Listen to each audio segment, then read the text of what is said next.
Mientras el presidente Kuczynski señala que no se deja distraer y que está tranquilo respecto de la posibilidad de ser vacado, cada vez es mayor el número de congresistas que prefiere esperar el informe preliminar de la Comisión Lavajato para promover una nueva moción en ese sentido. Por su parte, los ex integrantes de la bancada oficialista declararon estar en contra de esa propuesta. El fiscal de la Nación, Pablo Sánchez, se pronunció en contra de la moción del congresista Roberto Vieira, que plantea que el Perú se retire del Pacto de San José para poder aplicar la pena de muerte en el país. Hay un compromiso internacional importante del que no sería bueno salirnos, sostuvo Sánchez. Vieira, de otro lado, ha aseverado que el Pacto de San José no ha traído ningún beneficio al país, sino a los terroristas.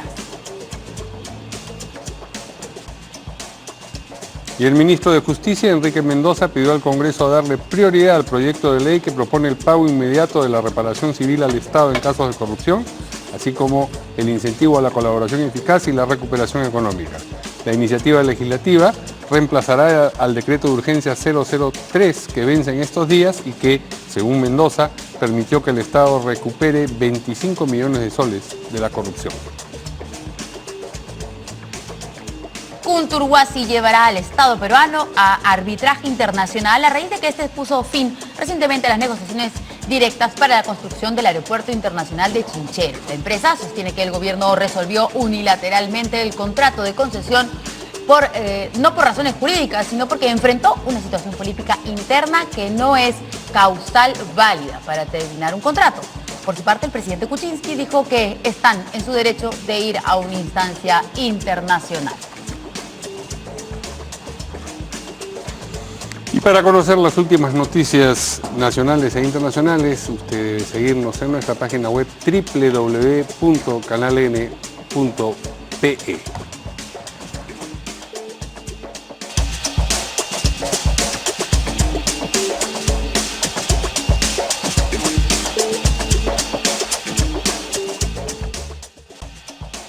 ¿Qué tal, amigos? ¿Cómo están? Buenas noches. Bienvenidos como siempre en Portada. Verónica, ¿qué tal? ¿Cómo están, Mario? Vamos a saludar a nuestras invitadas, dos congresistas de la República, Alejandra Aramayo, de Fuerza Popular. Hola, ¿cómo estás? Hola, buenas noches. Y Jenny Vilcatoma, Independiente. Buenas noches. Buenas noches. ¿Cómo están? Buenas noches. ¿Cómo estás, Jenny? Alejandra, ¿cómo estás? Muy bien. Nuestra primera noticia tiene que ver con el presidente Kuczynski y lo que ha declarado a propósito de las mociones de vacancia que comienzan a promoverse nuevamente en el Congreso. Él ha dicho que está tranquilo, que sigue trabajando, que no se deja desconcentrar, pero claro, las reacciones en el Congreso son de distinta naturaleza. Vamos a escuchar primero lo que dijo el presidente. Sobre el tema de las encuestas, hay un 53% que señala que usted debería alejarse del cargo de presidente. Yo no comento sobre eso, yo trabajo. Los pedidos de vacancia. ¿Qué cosa está en el Congreso? Dos pedidos de vacancia. Tranquilo, cálmense. ¿Tienes? Tranquilo, dicen. Será. Bueno, ¿qué dicen nuestras invitadas? ¿Fuerza Popular va Bueno, Fuerza Popular ayer estaba en una sesión de bancada, de habituales martes, que nos reunimos, hace una sesión bastante larga, empezó 5 de la tarde, una hora antes de lo habitual, y se prolongó casi hasta pasadas las 10 de la noche. Es importante poder escucharnos entre todos cuál es la posición que tenemos sobre este nuevo pedido de vacancia, porque hay varias cosas que tomar en atención. La primera es que nosotros salimos de un pedido de vacancia en diciembre pasado, que ciertamente nos pasó factura también políticamente, porque eso generó el quiebre de nuestra bancada con 10 disidencias. Entonces había que hacer ciertamente un costo político, una evaluación a la interna y también ver qué es lo que espera el país.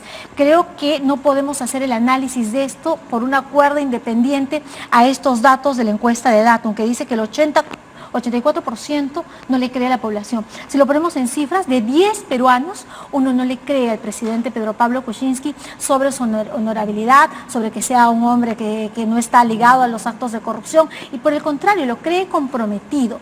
Entonces, creo que nosotros tenemos que asumir con absoluta responsabilidad, viendo los avances de la Comisión Lavallato respecto que incriminan al presidente de la República. Yo estuve en la sesión antepasada, que fue reservada, y se leyó con absoluta atención la carta del banco del BCP, donde traslada información importante y se hace saber que es sumas mucho mayores, podría hablar de más de 10 millones que comprometen al presidente de la República. Por supuesto, esto se tendrá que ir validando, pero cuando uno ve tan próximo al presidente de la República con actos de corrupción, la población ya lo sabe. Es un escenario diferente al de diciembre, donde la población le dice por las radios, le dice por internet al presidente de la República, renuncie, váyase. Tenemos un gobierno en el que el presidente, además de los actos ligados a corrupción, no encuentra que se avance en ninguno de los sectores. Vamos a ver el tema de la reconstrucción, vamos el tema de las inversiones. Está la ministra Claudia Cooper, ha dicho que hay una nueva alternativa al decreto de urgencia 003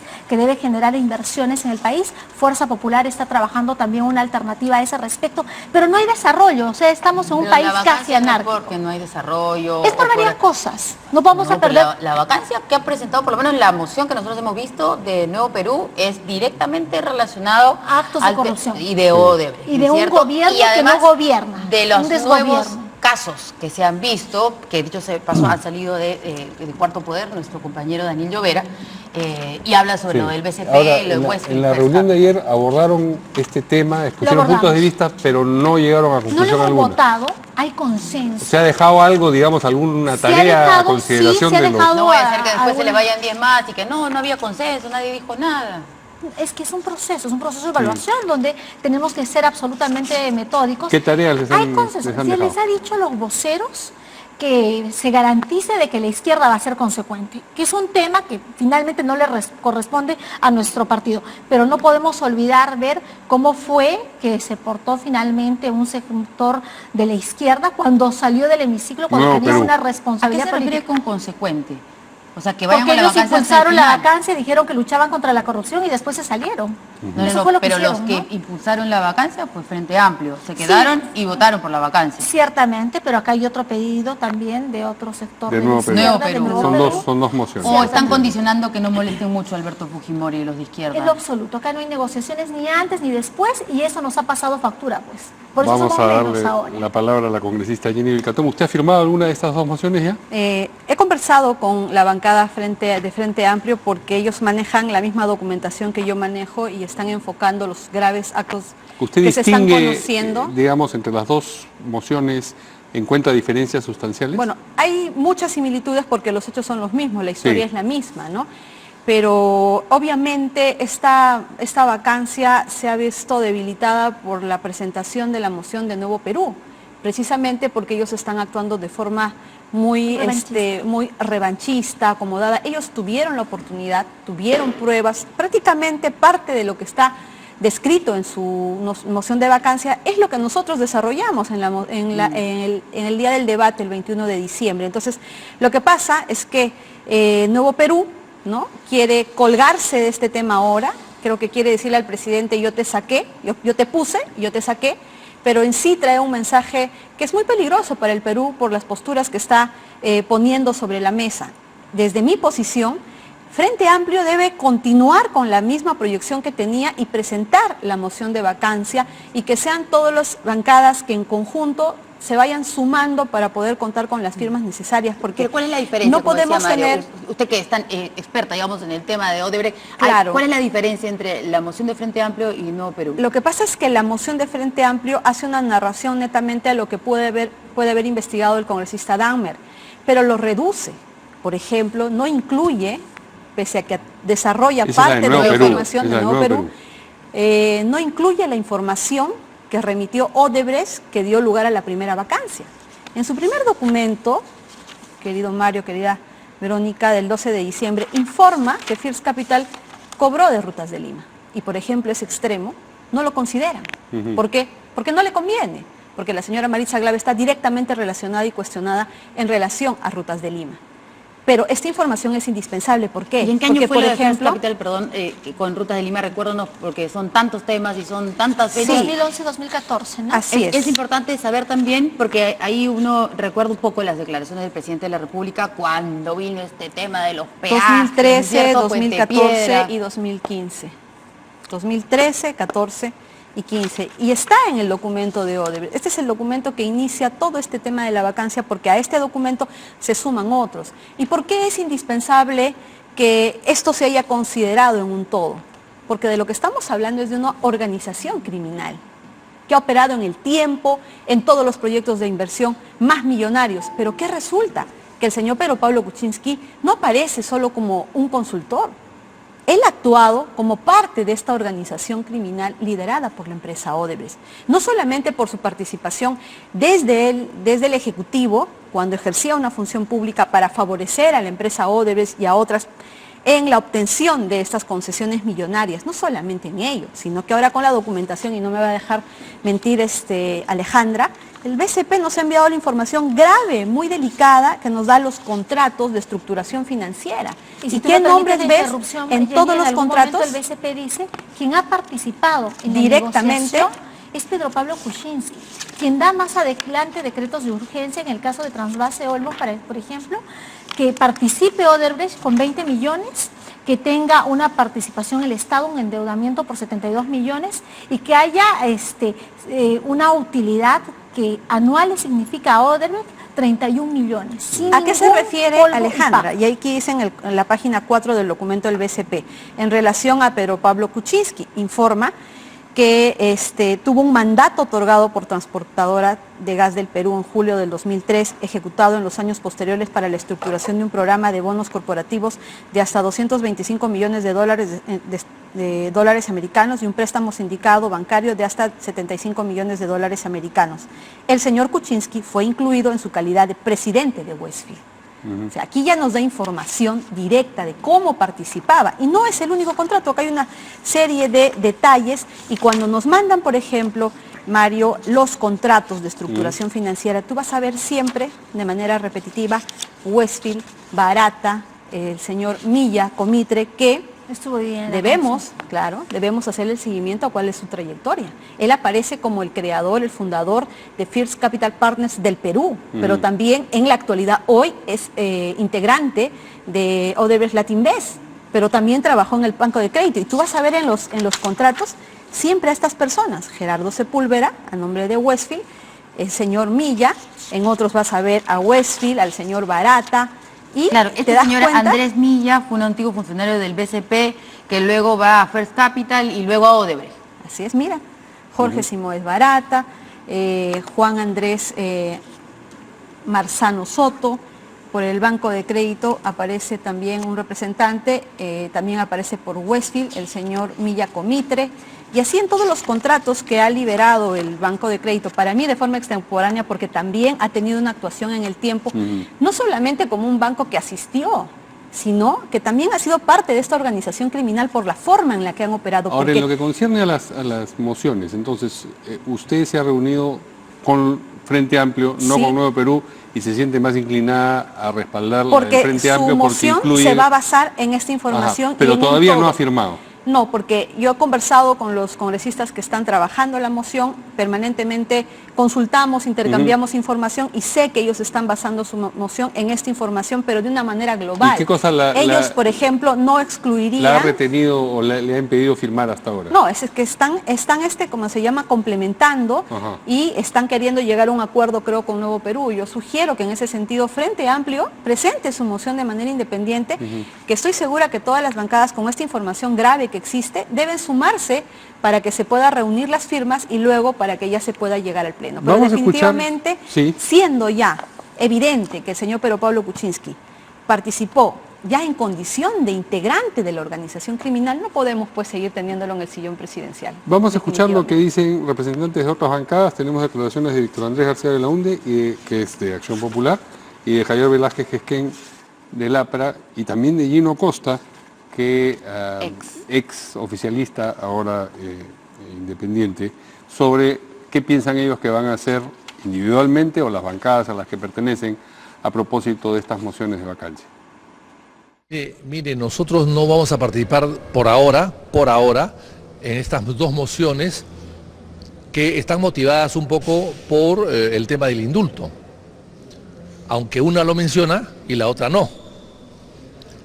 Nosotros creemos que la vacancia el señor Kuczynski se la merece, pero queremos reforzarla y sustentarla con nuevos elementos para que después no se diga absolutamente nada, ni se acuse de ligereza, ni de prontitud, ni de ser una vacancia express. Por todo eso queremos nosotros reforzar con más datos, con muchos más datos, una posible vacancia, aunque confiamos en que esto no se va a producir. Es respetable la posición, pero yo creo que la vacancia es una institución tan importante que la hemos puesto en marcha después de 1823. Por esta causal de incapacidad moral permanente de vacar al presidente, tiene que haber un caso bien sólido que sustente y que no dé lugar a lo que hoy día está haciendo irresponsablemente la izquierda, de ya no interpela a ministros, ya no investiga a los funcionarios, sino de frente vacancia. Cada 30 días vamos a tener solicitud de vacancia. Allá las bancadas que van por este camino. Yo creo que lo serio y responsable es que la Comisión Lavallato procure un informe preliminar sobre el caso Pedro Pablo Kuczynski, sus empresas y la empresa Odebrecht. Nosotros consideramos que sería ligero, ¿no es cierto?, apoyar una iniciativa de vacancia presidencial sin, como digo, respetar las garantías del proceso y sin contar con un informe que nos permita saber exactamente cuáles son las conductas graves, cuán graves son ellas y si ellas ameritan, ¿no es cierto?, que se vaque al presidente de la República. Seguimos pensando que la democracia está amenazada, sobre todo por iniciativas desde el propio Poder Legislativo destinadas a querer recomponer el Tribunal Constitucional, destituir y contar con un nuevo fiscal de la Nación. Hay amenazas claras a la libertad de expresión. Bien, me parece que lo que dice Víctor Andrés García Belaúnde a nombre de Acción Popular es que ellos van a esperar. No sé si en la declaración... Es a título personal, ¿eh? Entiendo que no ha tenido una reunión donde hay una posición institucional a ese respecto. Y Velázquez Quején más o menos también dice que van a esperar el informe preliminar. Gino Costa dice que no van a apoyar la vacancia sin esperar. Persiste con los argumentos de la primera Son vacancia. Independientes pro, ¿no? O sea, son casi del grupo de Pepe Kenji, que dicen, bueno, una apuesta por la gobernabilidad, una apuesta por la institucionalidad, que me parece bien, tienen todo el derecho. Lo cierto es que la historia va a juzgar cómo ha reaccionado este Congreso de la República frente a lo que ya no son indicios. Y yo comentaba, Jenny, que si bien es cierto la vacancia última es reciente, el contexto es totalmente diferente. La carta de BCP es un medio efectivo y eficiente que demuestra cómo el presidente de la República, Pedro Pablo Kuczynski, está comprometido en actos de corrupción. Y lo otro tiene que ver, tienes un país paralizado. O sea, tienes alguien además que no tiene capacidad de gobernar y metido en actos de corrupción. Hay algo muy grave. Todo esto revela que el patrimonio, o confirma, que el patrimonio del señor Pedro Pablo Kuczynski es 5 o 10 veces mayor al que ha declarado. Recordemos, el año que asumió la presidencia de la República, no declaró a Westfield Capital, ni las rentas que tuvo. ¿Y dónde se fue todos estos millones que ha cobrado? Recordemos que cada contrato de estructuración financiera traía consigo, ¿no?, un bono de éxito por obtener la concesión, ya sea de la interoceánica, de estos proyectos de inversión. Obviamente, Westfield. Para la empresa. Si es que ganaba Odebrecht, pero Westfield se beneficiaba en la estructuración financiera. Yo digo que puede ser que diga que él, o sí, por eso no lo ha declarado, él, como Pedro Pablo Kuczynski, no puso eso en el papel porque era hay que diferenciar, Westfield, no, hay que diferenciar. En la declaración jurada de bienes y rentas ante la Contraloría, todos los funcionarios públicos están en la obligación de declarar todo lo que tengan en el ámbito privado, sus ingresos del ámbito privado y del ámbito público. Entonces, estamos hablando sí del pasado, pero nos estamos olvidando de un gran detalle. Él como presidente ha mentido al país.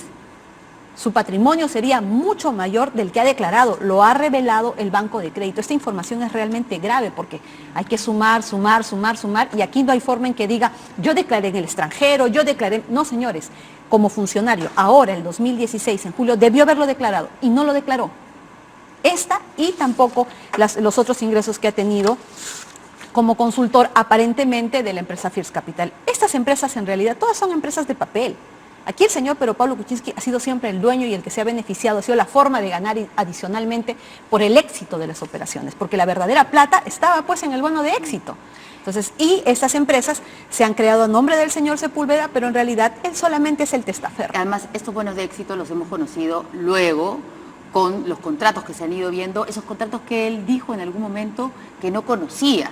Así Pero es. luego de ver que, o sea, todo el trabajo que hubo de estas empresas, supuestamente lideradas por Sepúlveda, mientras él estaba en el cargo como ministro, y el trabajo que el Ejecutivo tenía que hacer para que estos proyectos salieran, o sea, Si vemos es solamente que el cuadra tema toda la trasvase escena, Olmos, ¿no? Es un rompecabezas que se va armando de a poquitos y es como imposible que él no haya podido saber lo que estaba pasando. Si solamente observamos el tema de trasvase Olmos, está realmente comprometido porque se ha dado algunos decretos de urgencia que comprometen las utilidades que tuvo Odebrecht. Y también permite entender algo. ¿Por qué Alianza para el Progreso no está en Lavajato? ¿Sabes por qué no está? Porque una de las líneas de investigación de la cual denuncia Manuel Dahmer y que le ha permitido investigar y formular este pedido de vacancia, dice de que el gobierno regional de Lambayeque aceptó una iniciativa privada que le permitía beneficiarse de manera exclusiva a Odebrecht. No hay una hectárea que ya han recibido los productores de esta región con 38.600 hectáreas que ofertaba Olmos. Y por el contrario, ¿saben qué hace? Le baja el precio de la hectárea a más o menos $650, un precio muy al margen del mercado, para que quien pueda adquirir. El que administraba Olmos, que ¿quién era? Era Odebrecht. Entonces, se entiende ahora por qué la señora Marisol Espinosa y por qué mucha gente de Alianza para el Progreso ha querido descalificar a la Comisión Lavajato, que además comisión que ha invitado ya 6 veces al presidente de la República. El día de ayer, cuando estuvimos en la reunión de bancada, le preguntamos, ¿y cuándo va a ir el presidente de la República? Porque de repente lo que queremos es cruzarle una nueva carta y decirle al presidente, fije usted la fecha y la hora que nos recibe. No recibe y recién Fuerza Popular puede sumarse al pedido de vacancia, habiendo agotado una 7ª invitación. Lo cierto es que el presidente de la República no va a ir, está condicionando su participación a las declaraciones del señor Barata, que como lo hemos comentado antes, tiene que ver con otros temas absolutamente independientes. Ahí estamos. Aparentemente miente y miente y no va a recibir a la comisión. ¿Ustedes tienen preferencia por una de las dos mociones? ¿También distinguen una iniciativa de la otra? Mire, yo creo que la del Frente Amplio es mucho más seria, es más holística, integra más varios temas y que yo creo que iría por la reunión que ha tenido Alberto Quintanilla. ¿Y han hecho el ejercicio de con cortar votos posibles? Mire, hemos escuchado, estamos en periodo de receso y hemos escuchado de los asistentes a la bancada, yo creo un 95%, ya hay consenso en que el presidente de la República que no gobierna y que está ligado a actos de corrupción debe irse. No podemos esperar 3 años y medio más de atrás. Estamos hablando de un integrante de esta organización criminal, no puede permanecer en el Vamos a sillón continuar, presidencial. pero tenemos que ir a una pausa rapidito y regresamos.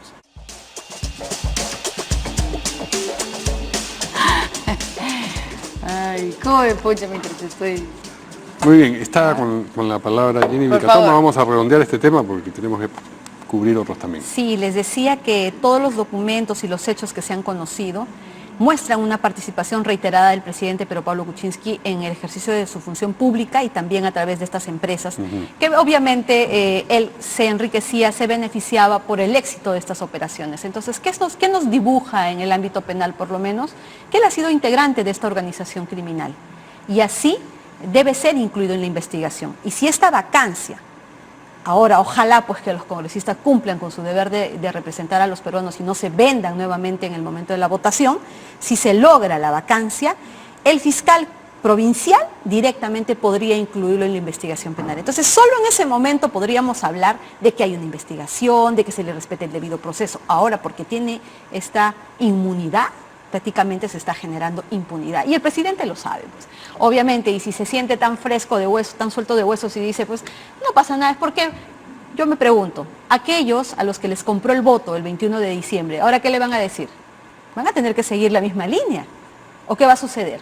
Ahí está viniendo, eso es lo que le da la seguridad al presidente Pedro Pablo Kuczynski, lamentablemente, porque tenemos un mal precedente el 21 de diciembre. Se tenían pruebas, se tenían documentos y ese fue el momento en el que se tenía que vacar. Pero ahora hay que ver cómo es que se va a tramitar esta moción de vacancia. Hay documentos muy graves. Como le digo, un presidente de la República no puede ser pues integrante de una organización criminal. Bien, vamos a pasar al siguiente tema, que tiene que ver con lo que ha declarado el congresista Vieira sobre la posibilidad de que el Perú se retire del Pacto de San José. Él considera que eso es lo que debería ocurrir para que el Perú pueda aplicar la pena de muerte en casos distintos a aquellos que contempla la Constitución en este momento, que son los de traición a la patria en caso de guerra externa, es decir, por supuesto modificar la Constitución antes, ¿no? Vamos a escuchar lo que ha dicho el congresista Vieira y luego vamos a comentar lo que ha dicho a su vez el fiscal de la Nación al respecto. La moción para denunciar el pacto de San José y que nos permita recuperar nuestra soberanía jurídica. ¿Eso qué va a significar? Que todos estos crímenes, tanto estos violadores que matan niños, de terroristas y de sicarios, se les pueda aplicar la pena de muerte. Muchos están proponiendo castración o que vayan a la cadena perpetua. ¿Para qué gastar, señores, en esos miserables? Nos cuesta más de 1 millón de soles diarios mantenerlos. ¿Para qué? Mejor con ese dinero, disculpen lo fuerte que se va a escuchar, pero es preferible comprar balas para fusilar a esos miserables que lo único que están haciendo es atentar contra la gente más vulnerable, que son los niños. El fiscal de la Nación, como comentábamos, ha dicho, se ha manifestado contrario a esta idea, ha dicho que hay un compromiso internacional importante y que no sería bueno salirnos. En fin, hay diversas opiniones al respecto, pero las primeras que queremos conocer son las de nuestras invitadas. Bueno, la Convención Americana, nosotros estamos suscritos a ellas y tendríamos que modificar el artículo 140 de la Constitución Política del Estado, pasar por 2 legislaturas, pero ese es el tema procedimental. El tema es si debemos o no salir y denunciar el pacto y si es que esto va a garantizar que tengamos justicia para los niños y las niñas que son violentadas. Nosotros hemos presentado, Mario, varios proyectos de ley que tienen que ver, por ejemplo, que los casos de violación sistemática, pasando por el tema del sodalicio uno más, sean declarados como delitos de lesa humanidad. Que además estos delitos no prescriban como una forma de garantizar que estas personas en algún momento tengan justicia. La Comisión de Justicia está en manos del oficialismo, de Peruanos por el Cambio. Ha ido cambiando porque han tenido también renuncias en su bancada, pero hasta ahora no se ha podido agendar el manejo de una agenda legislativa que tenga que cautelar con los niños, que es parte de la población vulnerable. Entonces, ¿usted cree que con el Servicio de Administración de Justicia que tenemos, vamos a condenar de manera correcta? ¿Va a haber un proceso serio? Yo creo que no. Fíjese, soy presidente de la Mesa de Mujeres Parlamentarias, acá Jenny Vilcatova es la vicepresidenta de este espacio, y hemos hecho una mesa de trabajo, estamos invitando al fiscal de la Nación, al defensor del pueblo, antes de que ocurra lo de la pequeña, de Jimena. Unas 2 semanas antes hemos planificado y hacer como una ventanilla única de trámite para que se pueda atender a quienes han sido agraviados, a quienes están en investigación, a quienes tienen un proceso judicial. Es enorme la cantidad de procesos judiciales que no se siguen, que se abandonan. Entonces yo creo que el tema es no instaurar la pena de muerte, que entiendo es un pedido ciudadano ante tanta agresión, sino hacer de nuestro Estado un Estado con mayor calidad, con mayor sensibilidad y mayor seguridad jurídica. En mi caso discrepo totalmente con la pena de muerte. La experiencia que tengo como fiscal me ha podido permitir conocer que el problema en realidad, más allá de agravar las penas, porque de por sí ya son graves, es la inoperancia que existe en el Ministerio Público y en el Poder Judicial. Yo creo que hemos tenido experiencias muy cercanas, cómo se revictimiza, cómo se vuelve a maltratar, a humillar a esa víctima de violación sexual. Aquella persona que es ultrajada, que sea objeto de violación sexual, es como si muriera en vida. Nunca se va a recuperar de ello. Entonces, empezando, que llega un Ministerio Público que no le atiende de manera seria, que no se le hacen los exámenes correspondientes, que no se cuentan con cámaras GESEL en todo el territorio nacional.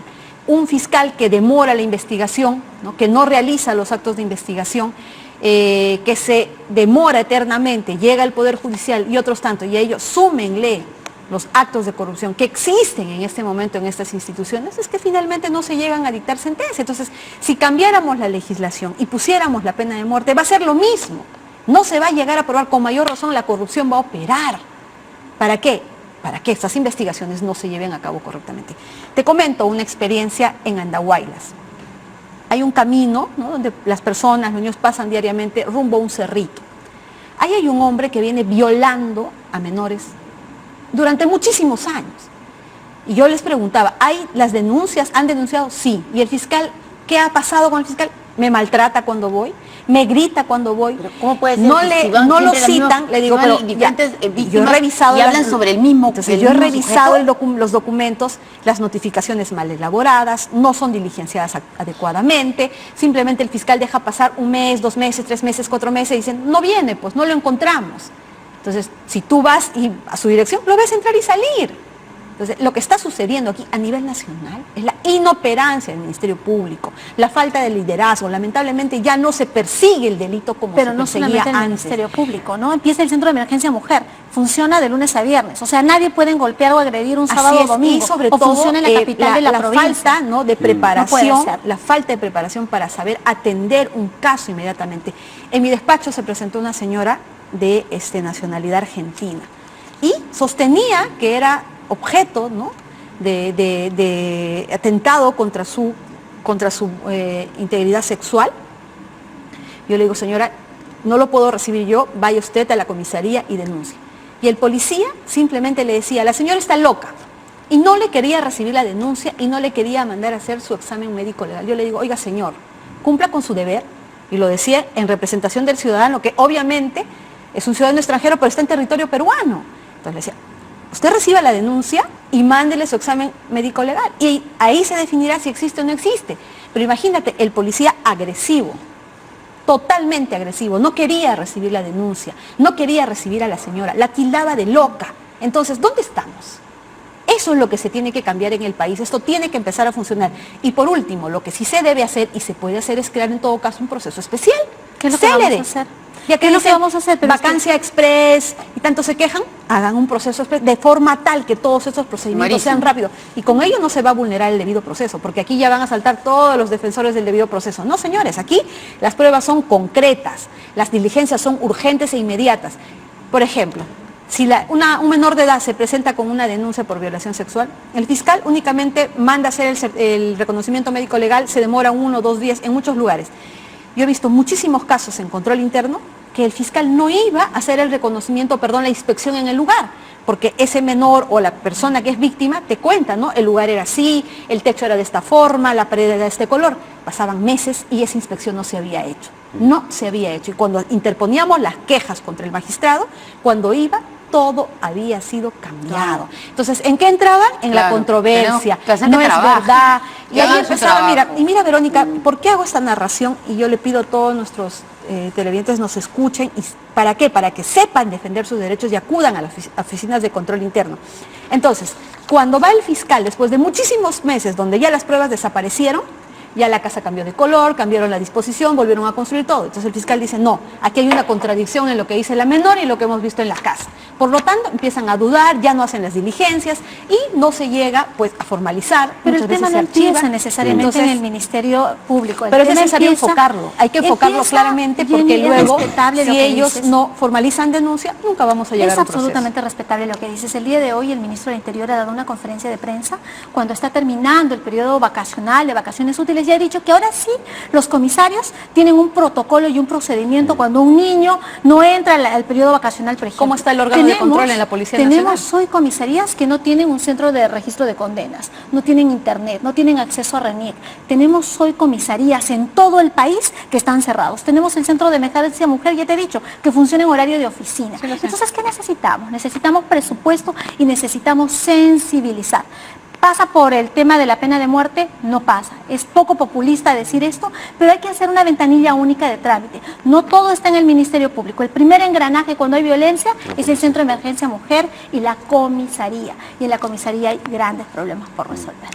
Vamos a una pausa y vamos a regresar luego con el tema de lo que se ha presentado hoy como proyecto de ley para reemplazar al decreto de urgencia 0003. Pero antes un comentario, cuando regresemos por supuesto, sobre lo que ha dicho Pedro Pablo Kuczynski acerca de la avenida de Nicolás Maduro.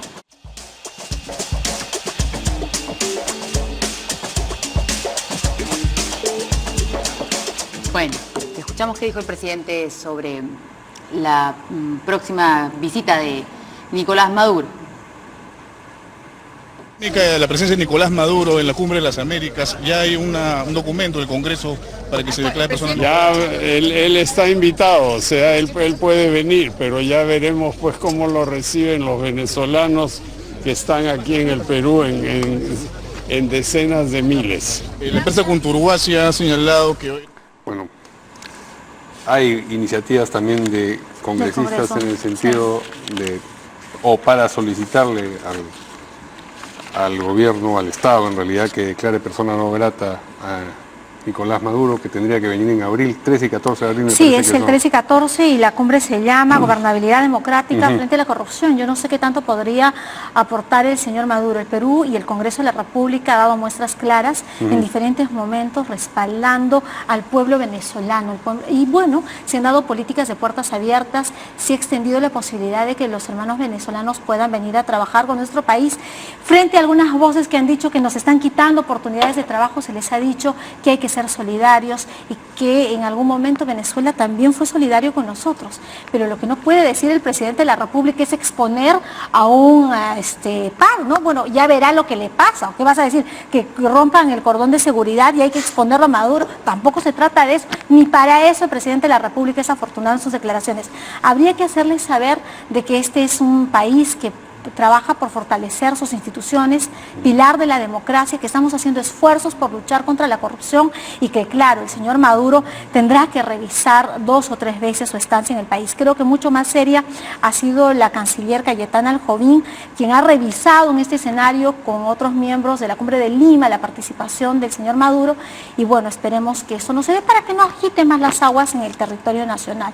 Nosotros tendríamos que decirles a los venezolanos nuestra solidaridad, nuestro respeto y lamentamos lo que ocurre. ¿Cree que deberían de declararlo persona no grata a Maduro? Yo creo que sí. La Cancillería. Un país tiene que pronunciarse. Claro. ¿Qué piensa Jenny Vilcató?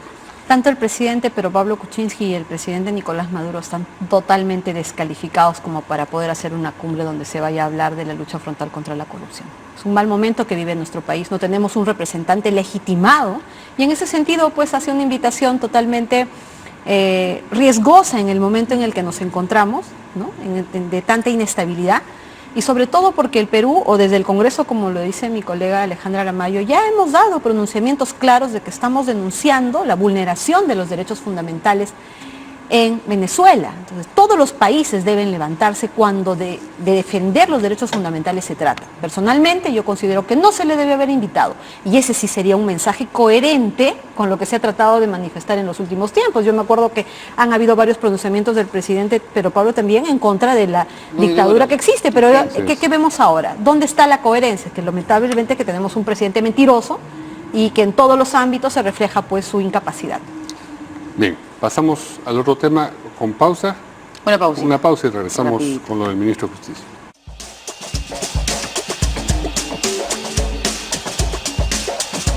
A ver, vamos a hablar sobre el decreto de urgencia 003. Este fue el decreto, a ver, de repente ya me olvidé porque pasó mucho tiempo. Este fue el decreto que trajo problemas en el Ejecutivo con las procuradoras, ¿no es cierto? Así es. Que las procuradoras, a través de ciertas diligencias, según el Ejecutivo, estaban yendo contra el decreto de urgencia 003 que iba a garantizar todo. Bueno, hoy se va a cambiar, porque ¿cuándo vence? El 15, ¿no? Entonces había que hacer algo, una modificación, no, va a haber otra cosa. Un proyecto de ley. El decreto de urgencia, es otra cosa. El decreto de urgencia fue dado en el marco de que se pretendía cautelar que las empresas que habían cometido delitos en nuestro país no se fueran sin pagar una reparación civil, no vendieran sus activos y nosotros queríamos garantizar que estas empresas no se fueran sin ningún tipo de responsabilidad, porque ya sabemos cómo funciona el Ministerio Público. Lo que tenemos hoy, a un año de haber operado este decreto de urgencia, es que se ha identificado, según el Ministerio de Economía y Finanzas, que se ha logrado cautelar algo así como 25 millones de soles. Y yo creo, discúlpeme, que la cifra está bastante elevada, porque se hablaba hasta hace poco de 15, 18 millones de soles que se había logrado cautelar. Este decreto ahora se quiere cambiar. ¿Qué dice la ministra de Economía y Finanzas? Que es importante cautelar algunas cosas. Que haya inversión en el país, que se garantice la cadena de pago. He escuchado de los empresarios decir, por ejemplo, de que hay más de 60,000 puestos de trabajo que están en riesgo, que no son de las empresas de este club de 30 empresas asociadas, sino son de las proveedoras que daban servicio las primeras. Desde Fuerza Popular yo quiero dar un mensaje, nos hemos reunido, vamos a trabajar una propuesta diferente que plantea el Ministerio de Economía y Finanzas. Yo no sé si ustedes me permiten dar lectura a 3 cosas que quieren lograr. Quieren que que haya colaboración eficaz.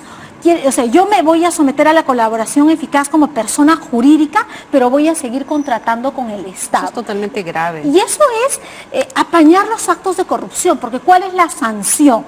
Entonces, desde Fuerza Popular hemos dicho, esto no va, pero vamos a garantizar la cadena de pago, vamos a garantizar que estas empresas chicas peruanas no quiebren ni que sus trabajadores se vayan a sus casas. ¿Qué hacemos con el proyecto? Pero que eso siga no paralizado.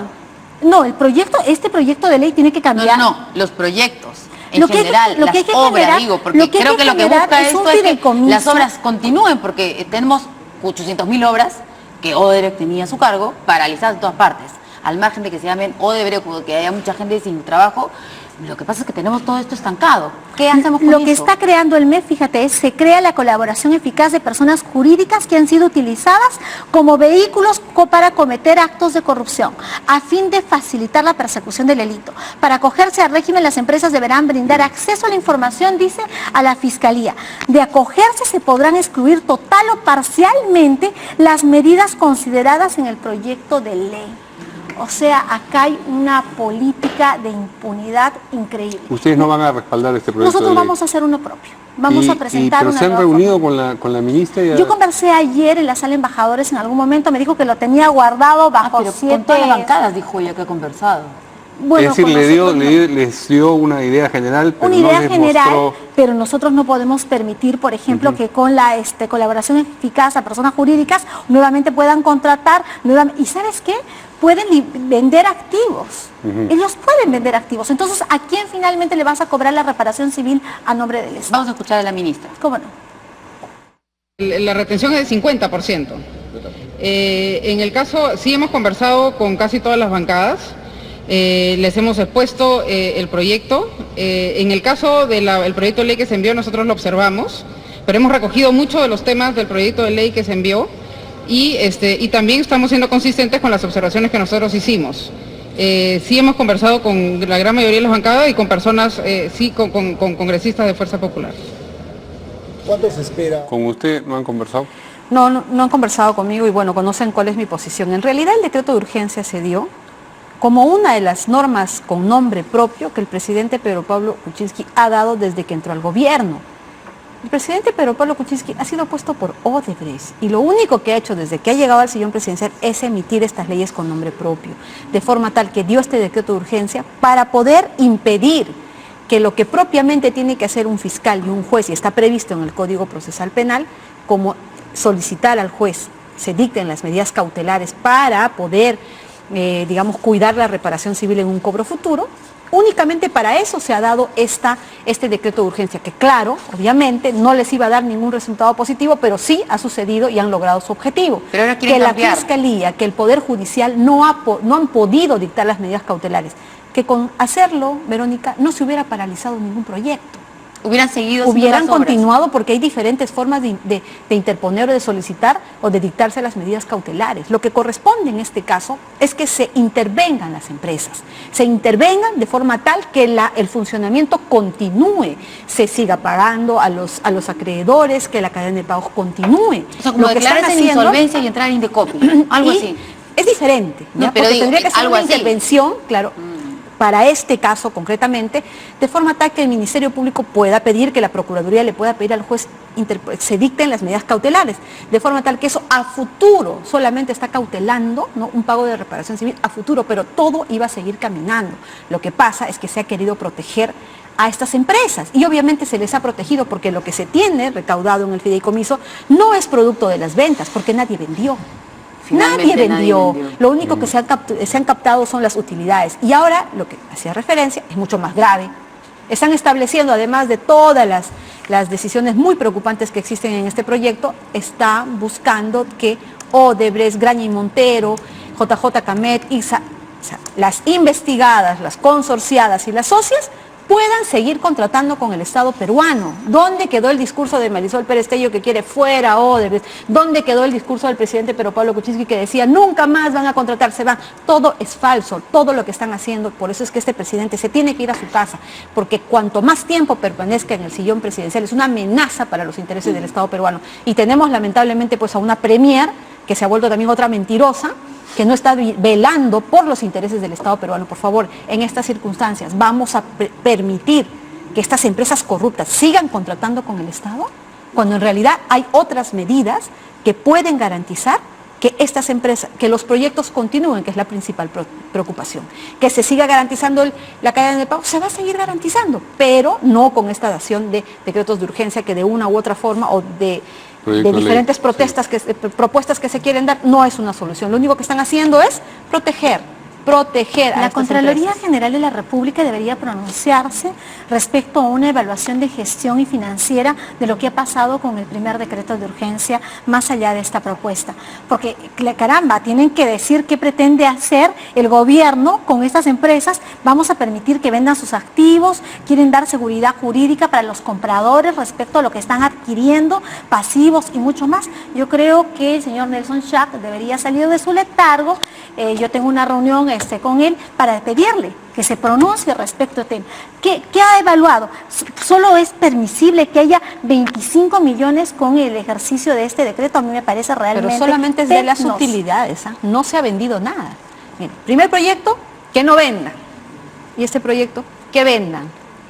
Y hay otra cosa también, el procurador o desde la Procuraduría ya se ha dado un monto estimado preliminar sobre lo que sería el pago de la reparación civil. Obviamente es un monto millonario porque eso es lo que nos han robado, eso y más. Pero los peruanos nos debemos, los peruanos deberíamos estar molestos, pero por lo que nos han robado, no porque el procurador ha dado un monto. Entonces, ¿qué resulta? ¿Qué va a pasar? En el Perú en este momento no hay colaboración eficaz para las personas jurídicas. Entonces, si el señor Barata, por ejemplo, se ha acogido a la colaboración eficaz, con él se va a negociar sus beneficios personales y con él se va a negociar un monto de la reparación civil que obviamente no va a ser todo este monto. Entonces, ¿por qué tienen que ahora, o sea, lo que están buscando es que esta colaboración eficaz beneficie a la empresa, pero en el Perú no hay colaboración eficaz para las personas jurídicas. Y ahora que tenemos en este proyecto, ¿no?, muy apurado, ¿qué necesita Odebrecht? ¿No? La colaboración para las personas jurídicas. ¿Y qué es lo que inmediatamente saca el Ejecutivo? Ya sin ninguna vergüenza, porque esto realmente es ya escandaloso, nefasto para nuestro país, sacan este proyecto de ley. Lo primero que están preveyendo es de que estas empresas investigadas, socias y consorciadas, sigan contratando con el Estado peruano. Pero si entendemos bien, no lo va a apoyar, no va a apoyar este proyecto Fuerza Popular. No, no lo vamos a apoyar, lo vamos a observar, vamos a presentar una nueva iniciativa legislativa y yo quiero decir algo respecto al rol del procurador. O sea, este proyecto ha alcanzado una cuantificación de un perjuicio a favor del Estado. El presidente de la República en una entrevista radial el domingo y la premier en horas de la noche el mismo domingo ha dicho, pero ¿qué le pasa? El procurador no ha consultado. ¿Este señor quién es? Lo que quieren es que el procurador renuncie. Lo que quieren es que el procurador una vez más se quede solo, porque claro, con una cuantificación tan grande en agravio del Estado, claro, dicen, está en cuestión el tema de... El procurador lo que no tiene que hacer es renunciar, el procurador lo que no tiene que hacer es irse, tiene que explicar claramente la metodología que ha tenido para llegar a esos puntos y justificarlos, socializarlos. Y lo que el procurador en realidad necesita es autonomía. Ya es tiempo que Fuerza Popular, Fuerza Popular tome como prioridad la autonomía de las procuradurías. No sé qué más tiene que suceder en ese sentido. Esa fue una de las razones de su alejamiento de Fuerza Popular. El tiempo nos ha dado la razón. Las procuradurías necesitan autonomía, Mario. Necesitan. Es el proyecto que usted quería presentar. Así es, que tengan autonomía, que no sean elegidos por el presidente de la República, porque el ejemplo más claro es este. Tenemos un presidente que pone y saca procuradores y siempre en relación al caso Odebrecht. Yo me reafirmo, Odebrecht pone y saca presidentes, pone y saca procuradores. Esas autoridades son las que permanentemente son retiradas de su cargo cuando solamente han cumplido su función. ¿Usted participa del reclamo entonces de que Fuerza Popular se haga cargo de eso? Cuando estaba en nuestra fila la congresista Vilcatoma preparó el proyecto, fui la primera en suscribirlo, está para materia de análisis. Lo que pasa es que muchos de estos proyectos están en la Comisión de Justicia y la Comisión de Constitución. Yo sé que estamos en una reforma electoral y política importante y hay que agendarlo porque ciertamente ahora este decreto de urgencia, este nuevo, va a ser el vehículo que va a negociar el MEP o el gobierno del señor Pedro Pablo Kuczynski con el señor Barata y Odebrecht. Y es peligrosísimo lo que se pretende. Pero si no lo aprueban, ya dijeron ustedes que no lo van a aprobar, no, nosotros no lo vamos a respaldar. Vamos a presentar uno que atienda las necesidades del país. Una última pausa y volvemos para hablar de Kunturhuasi.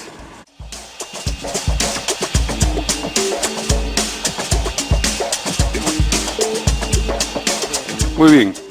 Kunturhuasi ha dicho que va a llevar al Estado peruano a un arbitraje internacional. Esto a raíz de que recientemente, como ustedes saben, el Estado peruano le puso fin a la negociación directa para ver cómo se solucionaban los problemas que se habían generado en torno a la construcción del aeropuerto, el contrato, la construcción del aeropuerto internacional de Chinchero. La empresa, es decir, Kunturhuasi, sostiene que el gobierno resolvió unilateralmente el contrato de concesión, no por razones jurídicas, sino porque, y esto es una cita textual, enfrentó una situación política interna que no es causal válida para terminar un contrato. Mientras tanto, el presidente Kuczynski ha dicho que están en su derecho de ir a una instancia internacional, lo que es obvio por lo demás.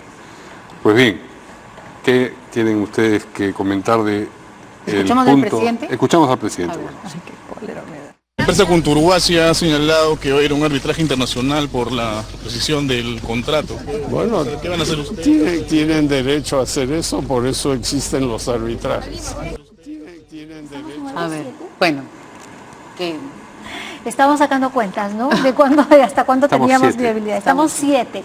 Bueno, el tema de Kunturhuasi, recordemos que fue una de las primeras crisis que sufrió el país cuando el señor Vizcarra era ministro de Transportes y Comunicaciones y que ha aplazado un anhelo del departamento de Cusco que nunca más se vio a la luz. Ciertamente el 17 de julio pasado me parece que el gobierno bajo la cláusula de interés nacional pretendió disolver unilateralmente este contrato y lo ha hecho recién hace 3 semanas.